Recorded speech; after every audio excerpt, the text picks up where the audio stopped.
Vamos abrir a palavra de Deus em Lucas capítulo 16. Lucas capítulo 16. Lucas 16, 19 a 31. Ora, havia certo homem rico que se vestia de púrpura e de linho finíssimo e que todos os dias se regalava esplendidamente. Havia também certo mendigo chamado Lázaro, coberto de chagas, que jazia à porta daquele, e desejava alimentar-se das migalhas que caíam da mesa do rico. E até os cães vinham lamber-lhe as úlceras. Aconteceu morrer o mendigo e ser levado pelos anjos para o seio de Abraão. Morreu também o rico e foi sepultado. No inferno, estando em tormentos, levantou os olhos e viu ao longe Abraão e Lázaro no seu seio.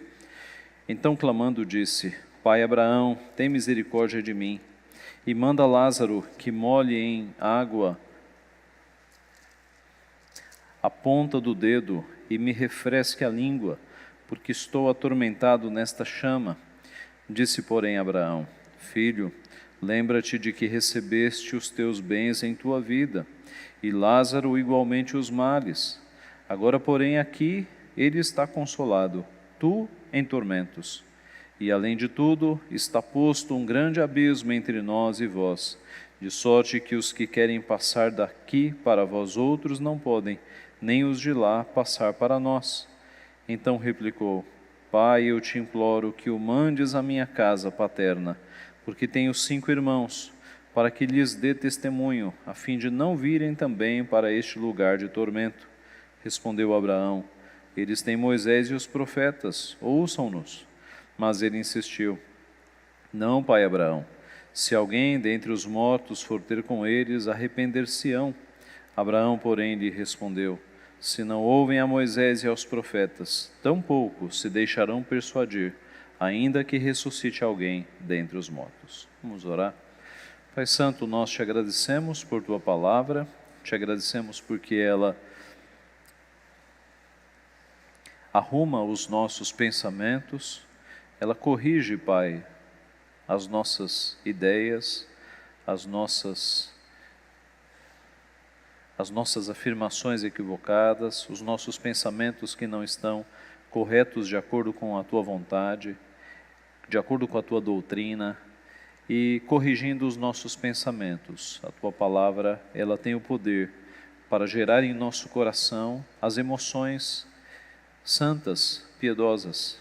Por isso nós pedimos que mais uma vez o Senhor ouça a nossa voz, fale ao nosso coração, corrija, Pai, as nossas ideias, os nossos pensamentos, de modo que os nossos pensamentos estejam cativos à tua vontade, ó Pai, e que, havendo uma renovação da nossa mente, nós possamos de fato ser transformados pelo Senhor nas coisas que fazemos, nas coisas que não fazemos, em nossas palavras, em nossas reações. Que a nossa vida, Pai, glorifique o teu nome, e sabemos que o início deste processo está na tua palavra, que não volta vazia, que é a tua palavra que nos transforma, é a tua palavra que tem este poder de mudar a nossa vida. Muda-nos, portanto, conserta a nossa vida, ó Pai, arruma-nos para que nós estejamos sempre no rumo da tua vontade. É o que nós pedimos humildemente e em nome de Jesus. Amém. Gostaria de pensar com os irmãos nesta manhã sobre 3 momentos diferentes na nossa vida. A nossa vida, o nosso curso, a nossa morte e a eternidade. Podemos dividir a nossa existência em vida, morte e eternidade.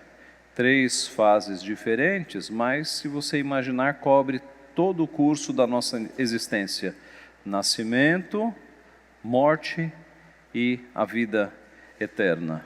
A nossa questão é: será que é possível, através da análise da primeira fase da vida, nós sabermos como serão as outras fases, a morte e a vida eterna? No nosso texto, nós temos exatamente esses 3 estágios sendo demonstrados na vida de 2 homens, um homem rico e um homem extremamente pobre, chamado Lázaro. Em vida, este homem rico, verso 19, ele se vestia de púrpura. É a descrição que nós temos dele. Essa primeira descrição do homem rico aponta para a sua nobreza, para a sua riqueza, porque púrpura era a cor que os reis usavam. Daniel foi vestido de púrpura por Belsazar como prêmio por desvendar aquelas misteriosas escritas na parede. Mordecai foi honrado pelo rei Assuero com um manto de púrpura por ter salvo a sua vida. Então, púrpura, no começo da descrição deste homem, aponta para um homem extremamente rico, para um homem que se veste como os reis. Mas a descrição segue dizendo que ele se vestia de linho puríssimo, finíssimo. E linho finíssimo era uma roupa extremamente cara, própria dos reis. Davi, ele se veste de linho finíssimo, conforme registrado em 1 Crônicas 15, 27. Não havia roupa mais cara do que linho finíssimo. Então, a descrição deste homem é que ele era rico e, para os padrões da época, muito rico, não tinha necessidade nenhuma. Segue a descrição, dizendo que ele se regalava esplendidamente. Ele vivia com tudo o que o mundo da sua época poderia oferecer. Ele aproveitava de tudo aquilo que era possível para um homem aproveitar na sua época, em termos de comida, de conforto, quais forem os seus prazeres. Era uma vida de fato de fartura, porque o texto diz que todos os dias ele se regalava esplendidamente. Não era uma vez por semana, nem uma vez por mês. Ele era tão rico que todos os dias ele tinha a sua mesa cheia, ele tinha tudo à sua disposição. Aos nossos olhos, era um homem, do ponto de vista material, extremamente feliz. Ele tinha conforto, tinha roupas caras, tinha alimentação à sua disposição. Do ponto de vista material, muito próspero. E agora vem a descrição deste mendigo chamado Lázaro. Diz o texto que ele era coberto de chagas, coberto de feridas. Enquanto o rico era coberto dos tecidos mais nobres e mais finos, Lázaro era coberto de chagas. A sua roupa, metaforicamente falando, eram as feridas. A descrição segue e diz que ele jazia à porta daquele rico. A sua casa não era um palácio. Ele deitava-se na porta da residência, do imóvel do homem rico. Era um homem que não tinha um teto, era um homem que dormia ao relento, dormia na porta. Ao contrário do rico que tinha tudo, que se regalava esplendidamente todos os dias, este homem pobre não tinha nada. Ele desejava alimentar-se das migalhas que caíam da mesa do rico. O texto não diz que ele comia das migalhas, diz que ele tinha vontade de comer das migalhas que caíam da mesa.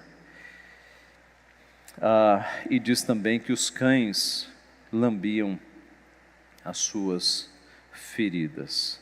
Meus irmãos, é uma descrição terrível deste homem chamado Lázaro. A sua saúde era extremamente difícil, ele tinha algum mal que fazia com que o seu corpo estivesse cheio de feridas. A semelhança do que passou Jó lá no passado, a doença de Jó também foi deste nível, o seu corpo se encheu de feridas. Este homem dormia ao relento, ele desejava ter algum tipo de alimentação, e os cães eram aqueles que vinham lamber-lhes as suas úlceras. O texto nos mostra que este homem rico, aos olhos do nosso século, ele era bastante feliz materialmente. E quando nós olhamos para os ricos dos nossos dias, nós vemos o mesmo cenário, não é? Se vestem do melhor, comem as melhores comidas, aproveitam de tudo o que está à disposição na nossa época. É a filosofia da nossa época, a filosofia secularista, que nos ensina, ou que ensina as pessoas que não estão firmadas em Cristo, a aproveitar o máximo da vida, a viver a vida intensamente, a viver o momento, a aproveitar o dia, a viver hoje, viver tudo hoje como se não houvesse amanhã. Essa é a filosofia secularista, materialista que impera na nossa época. Mas como não há nada de novo embaixo do sol, essa filosofia de carpe diem, viva o dia, curta o momento, nada mais é, meus irmãos, do que o comamos e bebamos, porque amanhã morreremos, que tem séculos. Comamos e bebamos, porque amanhã morreremos, vem desde Isaías 22, verso 13. E é a filosofia praticada nos nossos dias. A nossa geração tenta aproveitar o máximo dos prazeres deste dia, porque talvez amanhã não consiga. Não é difícil imaginar também a situação do mendigo. Quantos de nós já não vimos pessoas em igual situação?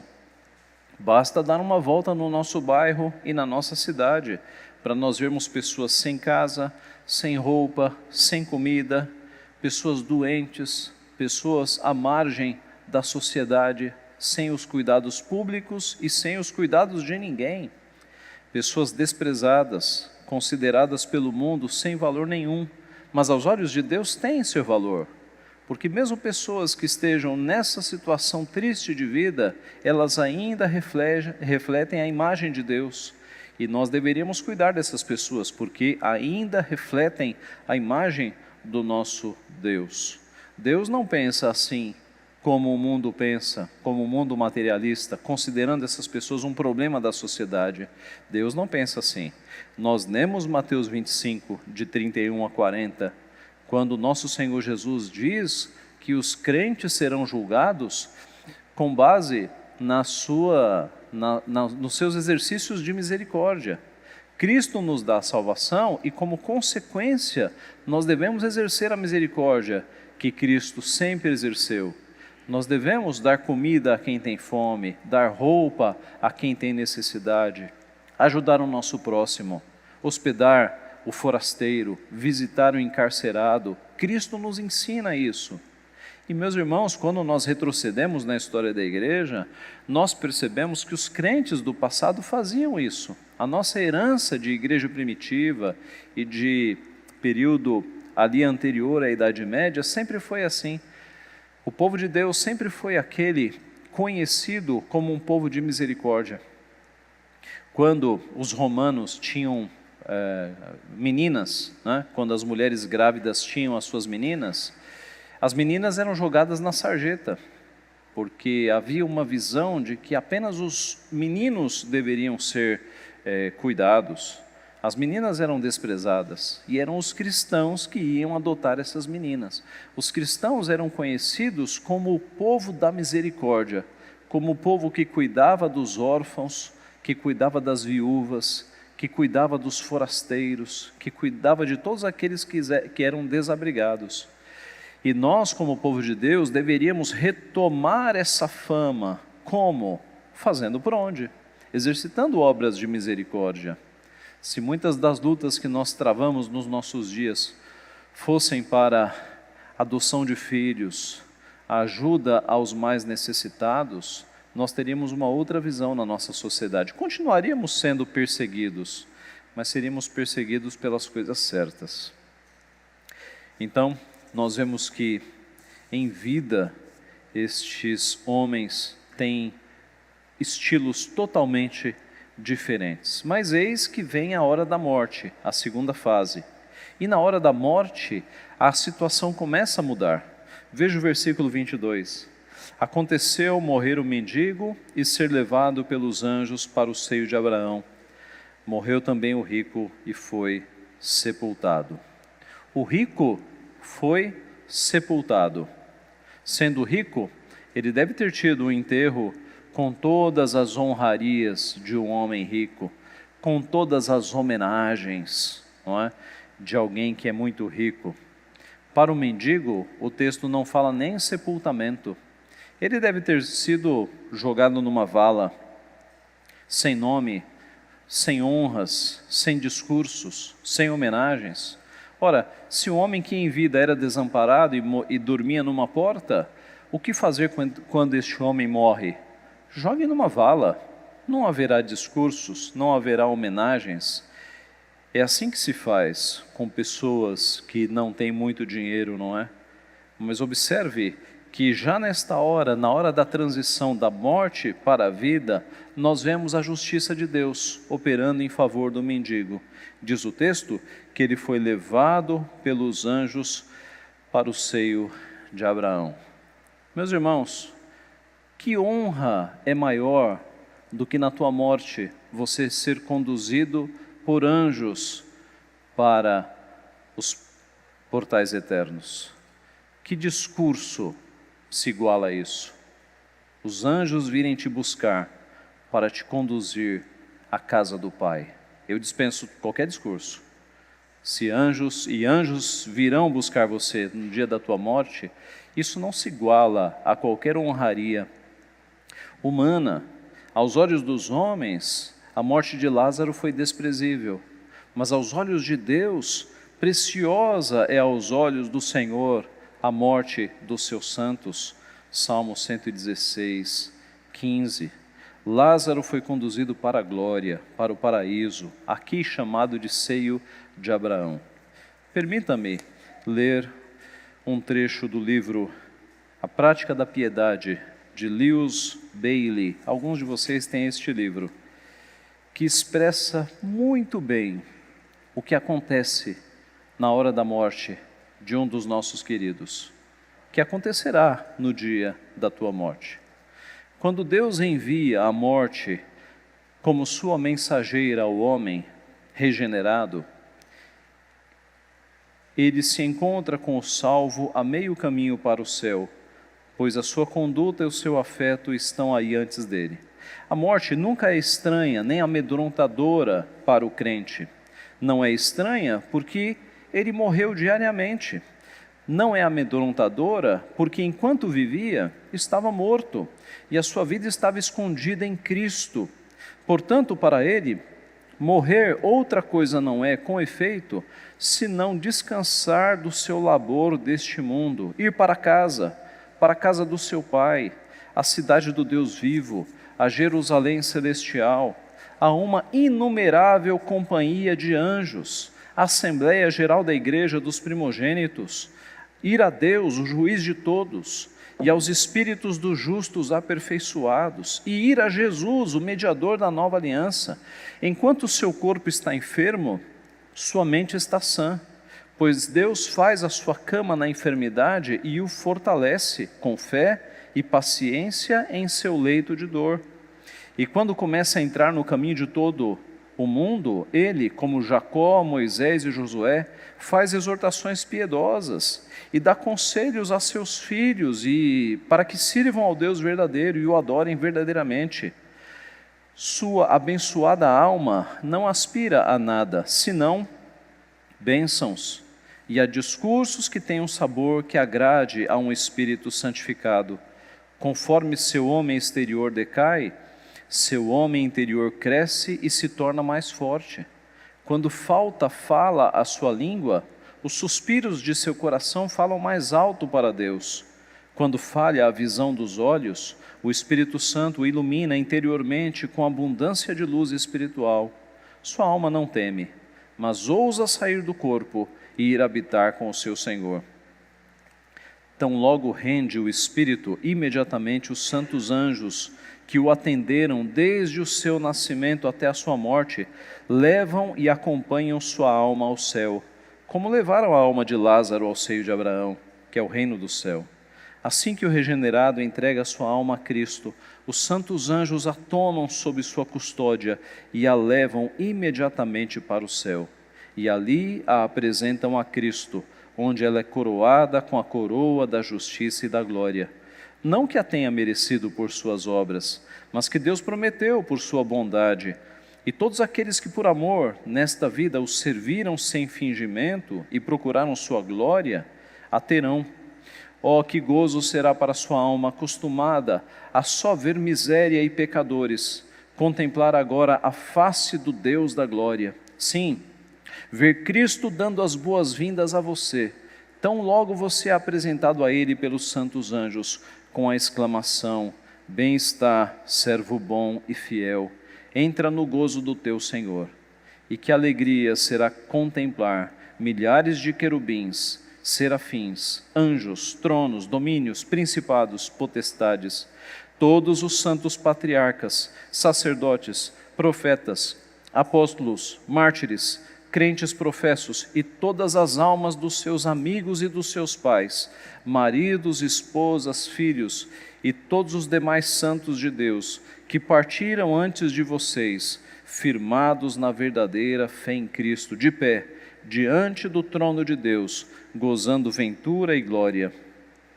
Quanto mais a sua alma vai sentir-se arrebatada ao ver-se admitida pela graça a esta gloriosa companhia, ao contemplar a face bendita de Cristo e ao ouvir todos os tesouros da sua sabedoria divina. Meus irmãos, que bom é nós pensarmos nestas coisas, quando um dia nós fecharmos os nossos olhos neste mundo de miséria, de sofrimento, de problemas, de tempestades, de tribulações, e nós abrirmos os olhos na companhia de anjos e sermos levados para o nosso Redentor Jesus Cristo, como Lewis Bailey retratou tão nitidamente, nós nos encontrarmos com os nossos queridos que já partiram, nós nos encontrarmos com o nosso Redentor Jesus Cristo e com todos os santos irmãos nossos do passado que viveram nos caminhos do Senhor. Que consolo maravilhoso é esse, meus irmãos. Essa é a diferença da morte daqueles que servem ao Senhor Jesus e daqueles que não servem. O rico teve tantos bens nesta vida, morreu e foi sepultado. Lázaro, que sofreu tanto, mas que era fiel a Deus, que foi salvo aqui, ele tem a virada da sua história na sua morte. Assim, meus irmãos, nós sofremos um bocado nessa vida, mas a nossa bendita esperança não está nesta vida, está justamente quando nós formos promovidos aos portais eternos, quando os anjos nos levarem para o nosso Redentor Jesus Cristo. Aí toda lágrima será enxugada dos olhos, toda tristeza ficará no passado, e nós estaremos em alegria perpétua, em alegria eterna com aqueles que já estão com o nosso Redentor. A última cena desta parábola, então, retrata agora o rico em situação bem diferente do que no começo da parábola. O rico está no inferno, recebendo os atos, recebendo a justiça que os seus atos mereceram. E você vê aqui no versículo 23, então, que no inferno, estando em tormentos, levantou os olhos e viu ao longe Abraão e Lázaro no seu seio. Nós temos dois tipos de sofrimento aqui, nos versos 23 e 24. Verso 24, então clamando disse: Pai Abraão, tem misericórdia de mim, e manda Lázaro que molhe em água a ponta do dedo e me refresque a língua, porque estou atormentado nesta chama. Dois tipos de sofrimento. Primeiro, um sofrimento físico. O texto fala que ele estava no inferno. E Jesus Cristo é quem mais fala sobre o inferno na Bíblia. E as descrições que Jesus faz do inferno são terríveis. O inferno é comparado a um fogo que não acaba nunca. O inferno é comparado a um local de vermes, que os vermes, eles estão a comer a carne das pessoas que estão lá. Um local onde o verme não morre e o fogo não se apaga. Note, meus irmãos,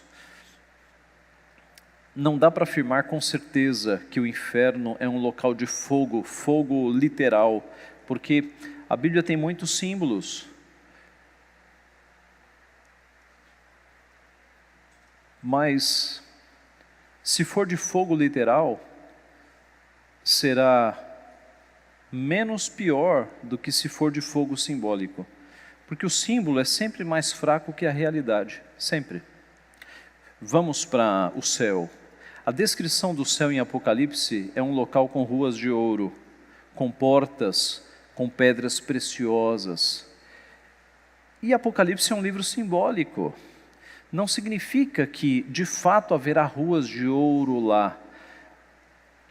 Porque é um livro simbólico e o símbolo é sempre mais fraco que a realidade. O símbolo é usado porque faltam palavras para expressar a realidade. Então, seja como for, será de ouro para cima. Será maior do que a descrição, porque é um livro simbólico. O mesmo acontece com o inferno. Mesmo que não seja um local de fogo literal, a angústia e o desespero será pior do que um corpo queimando com fogo. Essa é a ideia. Essa é a ideia. Os símbolos usados por Jesus são extremamente inquietantes. Imagine um local onde o fogo está te queimando e o fogo é eterno. Imagine um local onde o verme não morre e o verme está comendo as carnes. São símbolos de sofrimento extremamente inquietantes. Mesmo que o indivíduo chegue no inferno e encontre ali uma cidade sem fogo e sem vermes, a angústia da falta da presença de Deus e da falta da sua mão, da sua graça comum e da sua mão abrandadora, como existe hoje nos nossos dias, será tão terrível que será pior do que um corpo queimando. Será pior do que um corpo sendo comido por vermes. Essa é a ideia. Então não nos prendamos aos símbolos, porque os símbolos são mais fracos. É pior, o inferno é pior do que é declarado aqui. E o céu é melhor, porque as figuras de ouro e de pedras preciosas fazem muito sentido nos nossos dias, não são coisas muito caras. Mas na eternidade, para que a gente vai precisar de ouro? A ideia é que será daí para cima. Serão coisas muito mais preciosas do que qualquer metal. O fato é, meus irmãos, que o primeiro sofrimento é físico e o segundo sofrimento é psicológico, é emocional. É o remorso de não ter vivido uma vida diante de Deus, que durará uma eternidade. É o que ele diz aqui no verso 24. Pai Abraão, tem misericórdia de mim e manda que Lázaro molhe em ponta do seu dedo com água e me refresque a língua, porque estou atormentado nesta chama. Disse, porém, Abraão: filho, lembra-te que recebeste os teus bens em tua vida, Lázaro igualmente os males. Agora, porém, aqui ele está consolado, tu em tormentos. E no versículo 27, replicou-lhe: Pai, eu te imploro que o mandes à minha casa paterna, porque tenho 5 irmãos, para que lhes dê testemunho, a fim de não virem também para este lugar de tormento. Então nós vemos que primeiro, este rico, ele tem um remorso por não ter vivido uma vida diante de Deus, e agora ele está numa situação terrível, e é por causa disso que ele faz esses pedidos. Ele pede que primeiro, ele pede que a ponta do dedo de Lázaro ofereça algum refresco à sua dor, e que haja uma segunda chance para os seus irmãos, porque agora ele percebeu que o curso da sua vida estava totalmente errado, e agora ele está pensando em quem ficou. Eu tenho que avisar os meus irmãos que eles têm que mudar de vida, porque senão eles vão vir para este local eterno. E assim, meus irmãos, a resposta de Deus é que não há essa segunda chance. Não há de forma alguma. A palavra de Deus nos mostra, Hebreus 9:27, e assim como aos homens está ordenado morrerem uma só vez, vindo depois disto o juízo. Não há segunda chance. Também não há comunicação entre o mundo dos mortos e o mundo dos vivos. Note, é uma parábola, né? Jesus Cristo criou essa parábola para ensinar o povo. Não há essa comunicação. Na parábola, alguém do inferno está vendo o céu. É uma parábola, né? Na parábola a gente não fica aplicando os detalhes da parábola, mas o fato é que não há comunicação entre o mundo dos mortos e o mundo dos vivos. Deus não fala através de espíritos. Esse foi o pedido do rico. Manda que alguém vá até a terra, né? Qual foi o pedido aqui? Verso 27. Eu te imploro que o mandes, que mande Lázaro, que já havia morrido, à minha casa paterna, porque tenho 5 irmãos, para que lhes dê testemunho, a fim de não virem também para este lugar de tormento.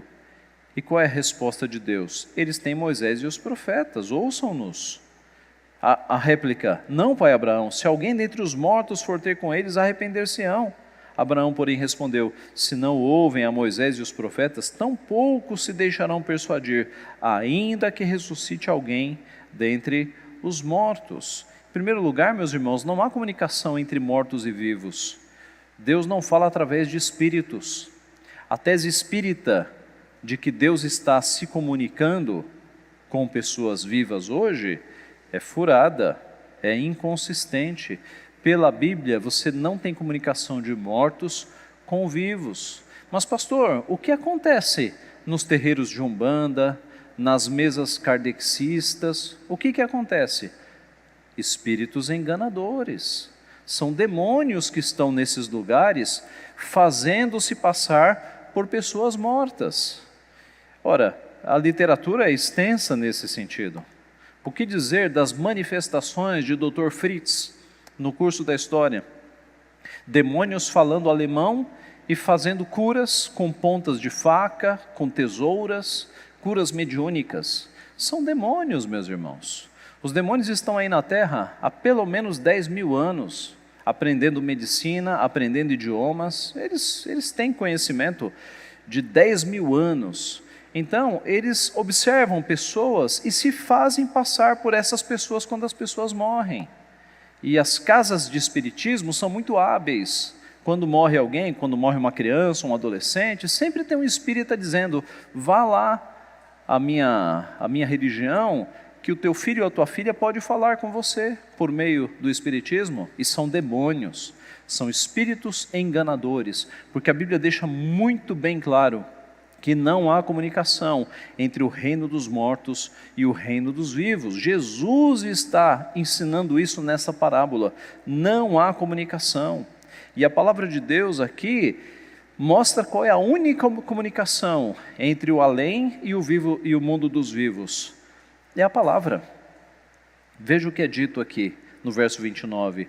Eles têm Moisés e os profetas. Ora, Moisés estava vivo? Os profetas estavam vivos? Não.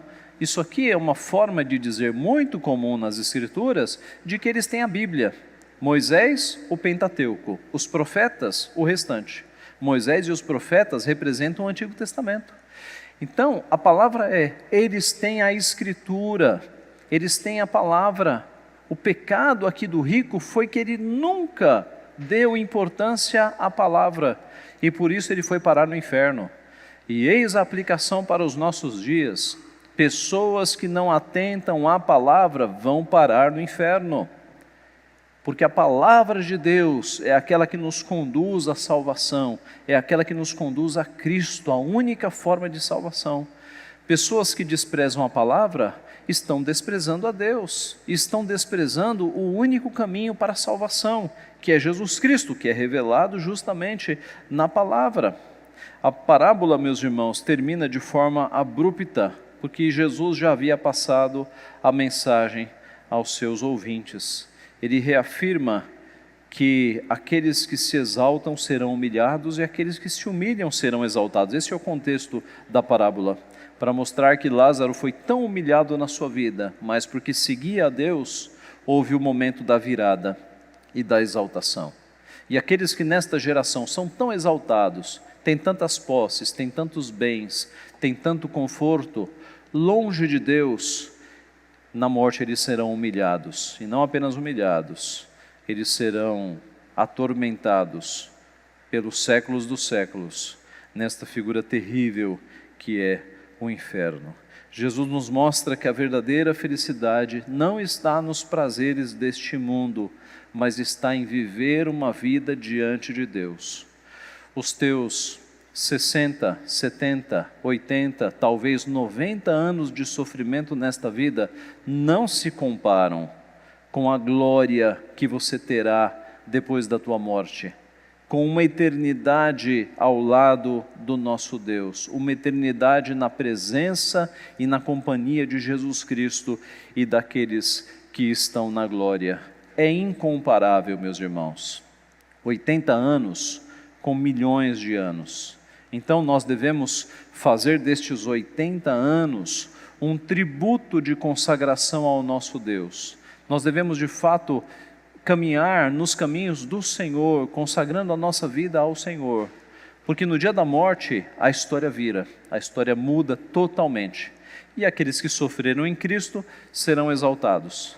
Aqueles que serviram o Deus dinheiro, o Deus materialista, e tiveram muitas alegrias neste mundo, estes passarão por uma eternidade longe de Deus, em sofrimentos terríveis. Então, concluindo, será que o modo como vivemos a primeira fase da nossa vida determina as outras duas? Com certeza sim. Determina a nossa morte, porque na morte nós seremos conduzidos por anjos para a glória de Deus Pai. E na nossa eternidade, nós estaremos para sempre com o Senhor e na companhia dos nossos queridos que já estão lá com Ele. Que Deus nos abençoe então, meus irmãos, que nesta vida nós sejamos fiéis ao Pai, nós suportemos os sofrimentos desta vida, porque como disse Paulo, a nossa leve e momentânea tribulação produz eterno peso de glória, acima de toda a comparação. Que Deus nos abençoe. Amém.